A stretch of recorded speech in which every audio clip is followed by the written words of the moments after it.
लेकिन दुर्भावना से जिनको नौहर से या नौहर क्षेत्र से बाहर ले जाकर पटक दिया, उनकी संख्या यहां क्यों नहीं लिखी? ये लोग अपनी जान की परवाह किए बिना, अपनी जान की परवाह किए बिना, अपने स्वास्थ्य की परवाह किए बिना, अपने परिवार की परवाह किए बिना उस कोरोना मृतक की पार्थिव देह को अपने हाथों से उठाते थे। और इसके साथ साथ ये षड्यंत्र रचा गया कि अधिक से अधिक दिन तक इनको जेल में सड़ाया जाए, इनकी जमानत ना होने दी जाए। सभी दर्शकों को नमस्कार। आज हमारे बीच उपस्थित हैं विश्व हिंदू परिषद के प्रखंड मंत्री दिलीप जी सोनी, सह मंत्री राजू जी रांका, मठ मंदिर प्रमुख भूपेंद्र जी सैनी। नमस्कार दिलीप जी, नमस्कार राजू जी, नमस्कार भूपेंद्र जी। पिछले कुछ वर्षों से विश्व हिंदू परिषद के कार्यकर्ताओं ने नौहर एवं इसके गांव में सामाजिक, धार्मिक एवं गौ सेवा के कार्यों में अपना सराहनीय योगदान दिया है। ऐसे में आपके इतने बड़े संगठन की नौर विधानसभा चुनाव में क्या भूमिका रहेगी? आपका भी बहुत-बहुत धन्यवाद। आपके सभी दर्शकों को बहुत-बहुत शुभकामनाएँ। जय श्री राम। देखिए, विश्व हिंदू परिषद हमेशा से सनातन हित में, धर्म हित में और गौ सेवा के कार्य करता है।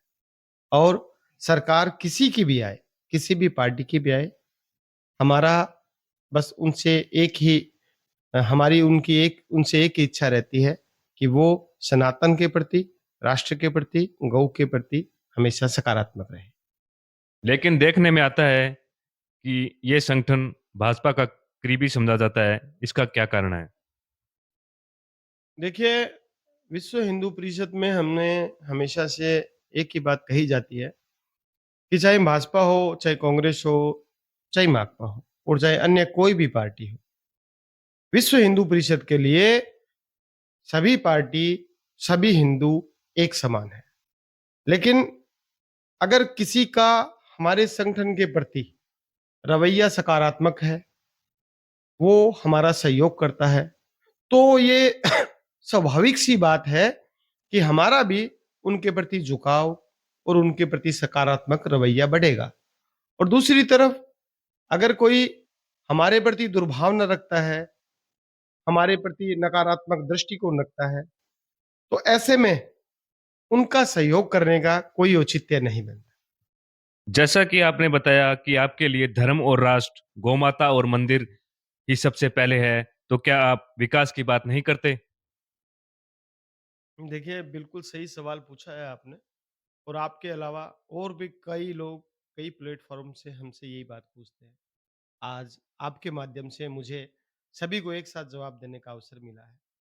देखिए, जिस प्रकार आप अपने ज़मीन की, दुकान के और घर के पट्टे बनाने के लिए आप पुलिस थाना नहीं जा सकते और अगर आपका आपके पड़ोसी से झगड़ा हो गया या किसी मंदिर के बाहर असामाजिक तत्व खड़े हैं, तो आप उसकी शिकायत लेके नगर पालिका नहीं जा सकते। उसी प्रकार मैं आपसे भी आशा करता हूँ कि एक धार्मिक संगठन से सिर्फ धार्मिक कार्यों की ही अपेक्षा रखें। लेकिन फिर भी आपने अगर विकास की बात कर ही ली है, विकास की बात छेड़ ही दी है, तो सुनिए, आंकड़ों के आधार के ऊपर एक लंबी बहस हो सकती है कि किसके राज में विकास कम हुआ है, किसके राज में विकास ज्यादा हुआ है। इसके अलग-अलग तथ्य हैं, अलग-अलग आंकड़े हैं और लंबी बहस का विषय है। लेकिन मैं आपको बताऊं, फेफाना गांव में एक लड़का चिट्टे के लिए अपने माता-पिता, अपने भाई को काट देता है और उसी फेफाना गांव में सरेआम चिट्टा बिकता है, उसके उसके बाद भी सरेआम चिट्टा बिक रहा है। एक स्टूडेंट, एक बच्ची अपने घर से कॉलेज या स्कूल के लिए निकलती है और किसी के बहकावे में आकर वो कैफे में पाई जाती है। ये घटना नौहर में एक नहीं, दो नहीं, हज़ारों हो चुकी है। किस विकास की बात कर रहे हैं? हमारे शहर में, हमारे क्षेत्र में हज़ारों युवा रोज़ाना चिट्टा लेते हैं और उस चिट्टे की पूर्ति के लिए, उस मेडिकल नशे की पूर्ति के लिए वो चोरियां करते हैं, लूट-पाट करते हैं, हत्याएँ करते हैं। सैकड़ों घर बर्बाद हो चुके हैं। हम किस मुँह से विकास की बात करें? लेकिन ये बातें बताकर आप उनके द्वारा किए गए विकास कार्यों को नकार तो नहीं सकते। ये पंपलेट हमारे पास है। इसमें उनके मुख्य 7 कार्यों की लिस्ट है और जो विकास करवाए गए हैं, वो विकास बताए गए हैं। इस पर आप क्या कहेंगे? ये पंपलेट मैंने भी देखा है और आपसे ज़्यादा गंभीरता से और आपसे ज़्यादा गौर से देखा है। आपने तो इस पंपलेट में सिर्फ ये वोट की अपील और ये 7 जो उनके मुख्य कार्य हैं ये देखे होंगे। लेकिन मैंने इसके बाहर की ये ड्राफ्टिंग भी देखी है। इस ड्राफ्टिंग के अंदर 140 बार राम का नाम है और 48 बार जय माता दी लिखा हुआ है। और मैं ये कहना चाहूंगा कि अगर वो लोग अपने मंच से अपने भाषण में सोनिया गांधी की जय, राहुल गांधी की जय, प्रियंका गांधी की जय, इन जय के साथ ये वाली जय माता दी, जय सिया राम भी बोल देते तो आज इसकी ड्राफ्टिंग के अंदर ये नौबत नहीं आती इसकी ड्राफ्टिंग में ये नाम लिखवाने की। तो आप क्या कहना चाहते हैं? कांग्रेस वाले राम को नहीं मानते? देखिए, ये राम का कितना सम्मान करते हैं, कितना मानते हैं, मेरी बात के पश्चात इसका फैसला मैं आपके ऊपर, आपके तमाम दर्शकों के ऊपर छोड़ देता हूं। आज से 22 महीने पहले अयोध्या में बन रहे भगवान श्री राम के मंदिर के लिए पूरे भारतवर्ष के अंदर धन संग्रहण का कार्य हुआ था और हमारे नौहर में भी 40,000 घरों दुकानों से हमारे शहर के गणमान्य लोगों ने धन संग्रहण किया था। आपको जानकर बहुत खुशी होगी कि 1 करोड़ रुपए की राशि हमारे नौहर से अयोध्या प्रभु श्री राम के पावन मंदिर के लिए भेजी गई थी। इस पूरे अभियान में बड़े से बड़े उद्योगपति से लेकर सड़क किनारे बैठे हुए जूती गांठ रहे संत रेदास ने भी अपनी क्षमता के हिसाब से सहयोग किया था। हमारे नौहर में एक रेखा किन्नर है, आपके सभी दर्शक अधिकतर जानते होंगे। उन्होंने भी हमें घर बुलाकर 21,000 रुपए का सह सम्मान सहयोग किया था। यहां तक कि आपको आश्चर्य होगा कि जो पूर्व मदरसा बोर्ड चेयरमैन है मेहरुनिशा टाक, उन्होंने भी फोन करके नाराजगी भरे लहजे में कहा, कि क्या बात है, राम मंदिर में हमारा सहयोग शामिल नहीं करोगी क्या? उन्होंने हमें घर बुलाया और सह सम्मान इस कार्य में सहयोग किया। 40,000 घरों और दुकानों से हमें सह सम्मान सहयोग राशि मिली, लेकिन 5 घर टल गए। ये 5 घर एक ही कुनबे के एक ही छतरी के नीचे वाले हैं। इसमें चाहे विधायक हो, चाहे इनकी पार्टी का पूर्व विधायक हो, चाहे चेयरमैन हो, चाहे कोई अन्य जनप्रतिनिधि हो, हमें 40,000 घरों से नहीं खाली नहीं भेजा गया, मात्र 5 घरों से क्यों भेजा गया? क्या नियति रही होगी? क्या पार्टी के आदेश रहे होंगे? ये बात आप समझते हो। इसके बाद मैं नहीं समझता कि ये सवाल पुनः कभी होना चाहिए।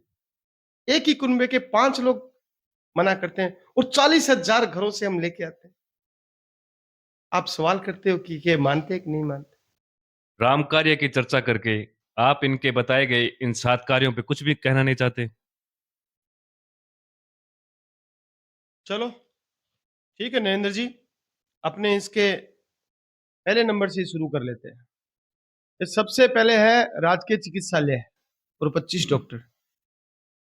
तो नौहर का राजकीय चिकित्सालय उप जिला चिकित्सालय घोषित होने के बाद भी आम जनता में इसका नाम रेफरल हॉस्पिटल क्यों है? इसको रेफर अस्पताल क्यों कहा जाता है? क्योंकि इसलिए कहा जाता है क्योंकि इसमें जो 25 से अधिक चिकित्सकों की नियुक्ति है ना, वो नियुक्ति तो ठीक है, उपस्थिति कितनी है? उपस्थिति कितनी है जनता देख रही है और आप भी जाके देख लेना। दूसरा ये है 40 वर्षों से बेदाग छवि का राजनीतिक जीवन।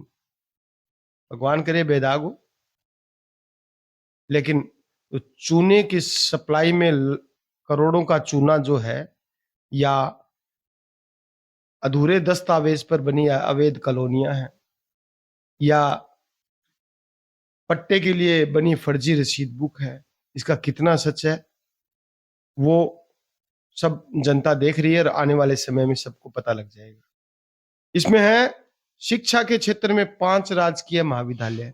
अब यहाँ नाम तो 5 राजकीय महाविद्यालय लिखा हुआ है, लेकिन ये सारे 500 महाविद्यालय है आत्मनिर्भर महाविद्यालय, स्व वित्त पोषी इनका नाम दिया गया है। इस आत्मनिर्भर है और आत्मनिर्भर महाविद्यालयों को राजकीय महाविद्यालय का नाम देकर जनता को गुमराह किया जा रहा है और भामाशाहों को भी गुमराह किया जा रहा है। सुनने में आ रहा है कि भामाशाह ने इसका लोकार्पण, इसका उद्घाटन करने से आने से मना कर दिया, क्योंकि उनको जो बात बताई गई थी, जो स्थिति उनको बताई गई थी, बाद में स्थिति उनके विपरीत निकली। इसमें इसमें 5 नंबर पॉइंट जो है वो है पिछले 20-25 साल से 500 से अधिक का नौहर स्थानांतरण। बहुत अच्छी बात है, होना भी चाहिए। इन्होंने बाहर से जो अपने लोगों का स्थानांतरण करवा के और अपने घर लेके आए, उसकी संख्या यहां लिख दी, लेकिन दुर्भावना से जिनको नौहर से या नौहर क्षेत्र से बाहर ले जाकर पटक दिया, उनकी संख्या यहां क्यों नहीं लिखी?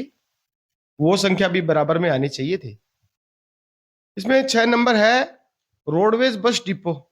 अब बताइए, जिस रोडवेज बस डिपो की जगह के मामले को लेकर जनता बैठी है धरने पे, और ये उसी बस डिपो के नाम पे जनता से वोट मांग रहे हैं और जनता उसके खिलाफ धरने पे बैठी है। शुद्ध पेयजल को लेके ये इसमें डींगे हाँक रहे हैं। और मैं बताऊं, पिछले 5 सालों में पानी की व्यवस्था तो इतनी खतरनाक रही है कि 500 साल जनता सड़क पे रह रही है साफ पानी के लिए। ठीक है, लेकिन कोरोना का जो योगदान इन्होंने दिया है उस पॉइंट को आप भूल रहे हैं, उसके बारे में आपके क्या विचार हैं? कोरोना काल का जिक्र करके आपने बहुत कुछ याद दिला दिया। बहुत सारी बातें हैं, बहुत सारी यादें हैं, और इनके द्वारा प्रचारित इनके द्वारा प्रचारित ये कोरोना व्यवस्था अगर धरातल पे हुई होती, तो विश्व हिंदू परिषद की टीम लगातार 42 दिनों तक वहां मृतकों का अंतिम संस्कार करवाती। सोचने की बात है। ये यहाँ पे लिख देने से, मात्र लिख देने से कि हमने ये व्यवस्था की थी, ये व्यवस्था की थी, परिणाम देखो, विश्व हिंदू परिषद सतवीर सारण और सतवीर सारण के साथ पूरी टीम लगातार 42 दिनों तक मृतकों के परिवारों का सहयोग करती रही। सतवीर सारण और उनकी टीम स्वयं पूरे विधि विधान के साथ, पूरी प्रक्रिया के साथ वहां अंतिम संस्कार करवाते थे, और ये क्रम 42 दिनों तक चला था। ये लोग अपनी जान की परवाह किए बिना, अपनी जान की परवाह किए बिना, अपने स्वास्थ्य की परवाह किए बिना, अपने परिवार की परवाह किए बिना उस कोरोना मृतक की पार्थिव देह को अपने हाथों से उठाते थे, अपने हाथों से ले जाते थे। ये सच्चाई है नौहर कल्याण द्वार की। और बिना किसी का जाति देखे, बिना किसी का वर्ग देखे, बिना किसी को अमीर गरीब देखे, ऐसे सेवा भावी लोगों, इस सतवीर सारण को बीकानेर अस्पताल से चलते इलाज के दौरान बीच इलाज में उठवा लिया गया था, उसको जेल में डाल दिया गया। उसका क्या कसूर था, क्या नहीं था, सारा नौहर जानता है। और घायल सतवीर सहारण के लिए न्याय मांग रहे, उसके लिए न्याय की मांग कर रहे उनके सहयोगियों को, उनके परिवारजनों को, उनको मित्रों को, उनके रिश्तेदारों को पुलिस स्टेशन के बाहर से लाठियां मार मार कर खदेड़ दिया गया। उनके सहयोगियों को गिरफ्तार करके जेल में पटक दिया और इसके साथ साथ यह षड्यंत्र रचा गया कि अधिक से अधिक दिन तक इनको जेल में सड़ाया जाए, इनकी जमानत ना होने दी जाए।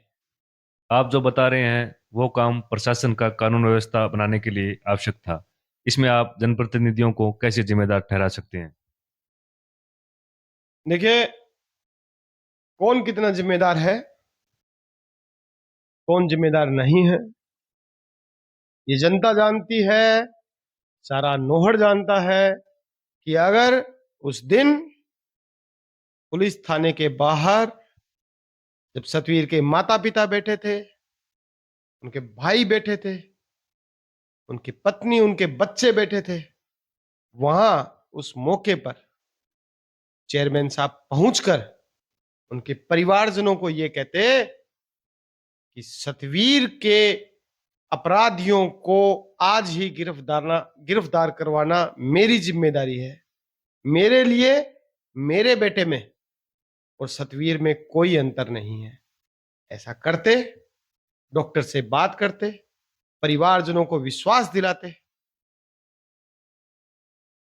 तो मैं समझता हूं कि वो मामला उसी दिन, उसी समय, उसी मौके पर समाप्त हो जाता। लेकिन होता तब जब वो ऐसा कहते और ऐसा करते। तो आपके कहने का मतलब चेयरमैन साहब को वहां मौके पर पहुंचना चाहिए था।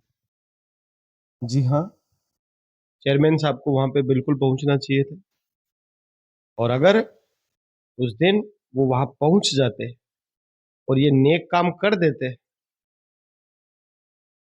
तो ऐसा कोई माहौल क्रिएट नहीं होता जो उन्होंने अगले दिन किया था। अगर वो ऐसा कर देते तो इस बार हमें भी वो एक भाषण दे सकते थे। हमें कह सकते थे कि जब सतवीर के लगी थी तब मैं आपके साथ खड़ा था। वो ये कह सकते थे कि जब सतवीर के लगी थी तब मैं आपके साथ खड़ा था। आरोपियों की गिरफ्तारी से लेकर सतवीर के इलाज तक मैंने कभी आपको अकेला नहीं छोड़ा और इसके अलावा अब भी आप कभी चिंता मत करना। मेरे दरवाजे आपके लिए आधी रात को भी खुले हैं और आप पे जब जब मुसीबत आएगी तब तब मैं आपके आगे दीवार बनकर खड़ा रहूंगा, दीवार बनकर। ये वो बात हमें भी तो कह सकते थे, लेकिन हमें नहीं कही। वो जानते हैं कि अभी जो भाषण मैंने बताया, वो भाषण अगर वो हमें देते तो वोटों की कितनी बड़ी संख्या का उनके नुकसान हो जाता। इसलिए उसी रात को इस विधानसभा के लिए, उसी रात को इस विधानसभा के लिए भाषण सोच लिया गया, भाषण दे दिया गया, क्योंकि उन्हें पता था कि वहां दिए गए भाषण से यहां वो के वोटों में कोई फर्क नहीं पड़ेगा। धन्यवाद आप सभी का। आपने हमें अपना कीमती समय दिया। बहुत बहुत धन्यवाद। अंत में आमजन को आपका क्या संदेश देना चाहेंगे? आपका भी बहुत बहुत धन्यवाद और समस्त मतदाताओं से मेरा ये निवेदन है कि अपने मत का सदुपयोग करते हुए प्रयास करें, 100% मतदान हो और इसमें आप अपनी भागीदारी सुनिश्चित करें और एक ऐसी सोच को मतदान करें जिसके लिए वोटर नहीं, नागरिक प्रथम हो, पार्टी नहीं, राष्ट्र प्रथम। और इसी के साथ आपके सभी दर्शकों से मेरा निवेदन रहेगा कि अगर कोई प्रत्याशी वोटों का मोटा धड़ा देखकर न्याय में पक्षपात करे, वोटों का मोटा धड़ा देखकर न्याय में पक्षपात करे, तो मतदान के समय उसका हिसाब आप बराबर करें। जय हिंद, वंदे मातरम, जय श्री राम। तो ये थे हमारे साथ विश्व हिंदू परिषद के प्रखंड मंत्री दिलीप जी सोनी, राजू जी और भूपेंद्र जी। आप सभी का एक बार पुनः आभार।